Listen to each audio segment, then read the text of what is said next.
You are not in crisis. Nothing has collapsed. Nobody has died. The job is still there. The bills are mostly covered. And yet, there is a version of not okay that doesn't have a name. It's not depression. It's not grief. It's not the kind of thing you can explain to someone without sounding dramatic. It just feels like everything is slightly too much. Like the weight of ordinary life has quietly exceeded what ordinary life should weigh. You go to bed tired. You wake up tired. You carry the day. You carry other people. You carry the things nobody else is thinking about because you are the one who thinks about them. And somewhere in the carrying, a question started forming that you haven't said out loud yet. What happens if I stop holding this together? What happens if the thing I've been managing finally stops being manageable? What happens if I'm not actually holding anything together and it's all just tone bad week away from coming apart? That question is not anxiety. That is, a person who has been strong for a long time and is running out of strong. And here is what nobody tells you about that kind of exhaustion. It doesn't go away with rest. It doesn't go away with prayer. It doesn't go away with trying harder. It goes away when you finally put the weight down. But here is the problem. You don't know how. You have prayed the surrender prayers. You have laid it at the altar. You have said the words. And 2 hours later your hands were full again. Not because you are faithless. Because nobody showed you what it actually looks like to let goof something real. Psalm 46 was written for this exact moment. Not for crisis, not for collapse. For the person who is still standing, but barely. For the one who keeps going because stopping feels more frightening than the exhaustion of continuing. Before we read, hold this. What if God is not waiting for you to get stronger? What if He is waiting for you to finally open your hands? There is one command in this psalm. One direct word from God spoken into the middle of the shaking. It is 2 words in English.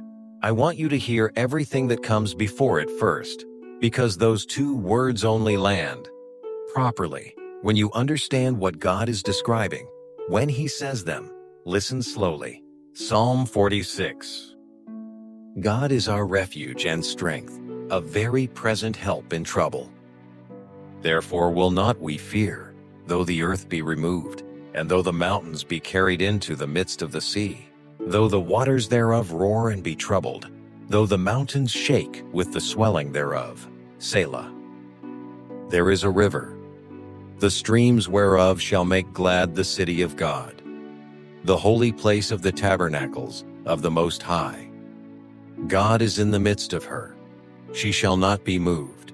God shall help her, and that right early. The heathen raged, the kingdoms were moved. He uttered his voice, the earth melted. The Lord of hosts is with us. The God of Jacob is our refuge. Selah. Come, behold the works of the Lord, what desolations He hath made in the earth. He maketh wars to cease unto the end of the earth. He breaketh the bow, and cutteth the spear in sunder. He burneth the chariot in the fire. Be still, and know that I am God. I will be exalted among the heathen. I will be exalted in the earth. The Lord of hosts is with us. The God of Jacob is our refuge. Selah. Notice how the psalm opens, not with a command, not with correction, not with, you should be trusting more. It opens with a declaration. God is our refuge and strength, a very present help in trouble. Not a distant help, not a future help, not a help that arrives after you have exhausted every other option. A very present help. The Hebrew word translated present means found, proved, already there when you look. And then the psalmist does something that should stop you cold. He does not say, therefore nothing bad will happen.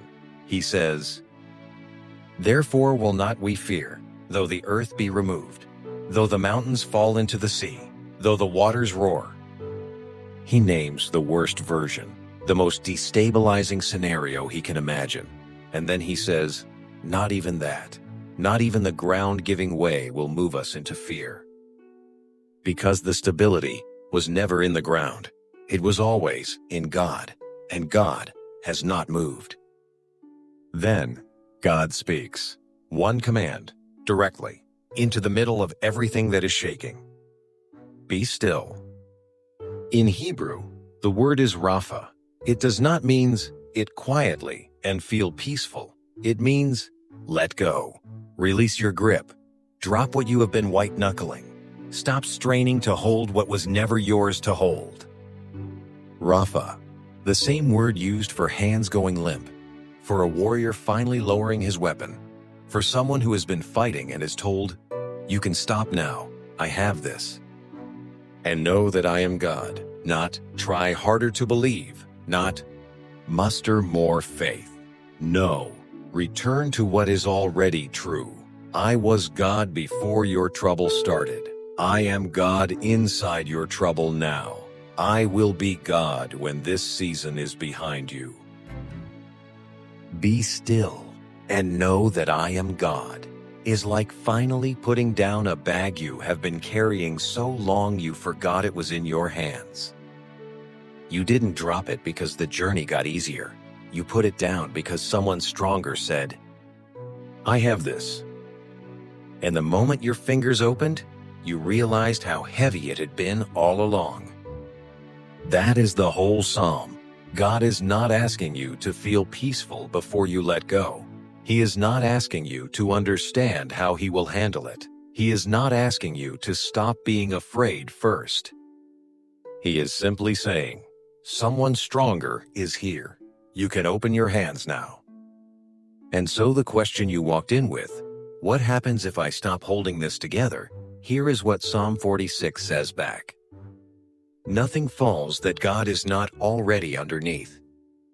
He was there before you picked it up. He is there while you carry it.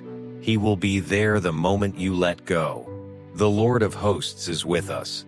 The God of Jacob is our refuge. Not was, not will be, is. Father, I have been carrying things I did not know how to put down. Not because I don't trust you, because putting them down felt like losing control of something real. Teach my hands to open. Teach my shoulders to drop. Teach me what it actually feels like to hear you say, "I have this," and believe it. Be my very present help today, not in a future season, in this one, in the weight I woke up with this morning, in the fear I haven't named out loud yet, in the exhaustion underneath the exhaustion.